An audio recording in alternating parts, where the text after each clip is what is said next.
आज आपण जाणून घेऊया घटस्थापना देवी आणि राजाची कथा. हे राजन, या जगातील मूळ आदिशक्ती म्हणजे जगदंबा दुर्गा.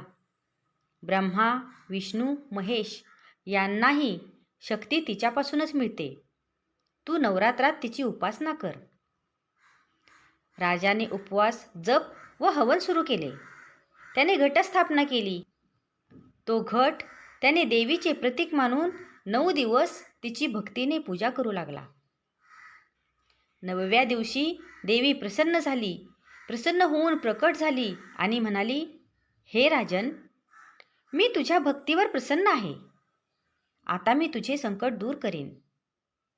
आणि असे म्हणून देवीने असुरांचा संहार केला. राजाला व प्रजेला शांती मिळाली. त्या दिवसापासून नवरात्रात घटस्थापना करून देवीची उपासना करण्याची परंपरा सुरू झाली.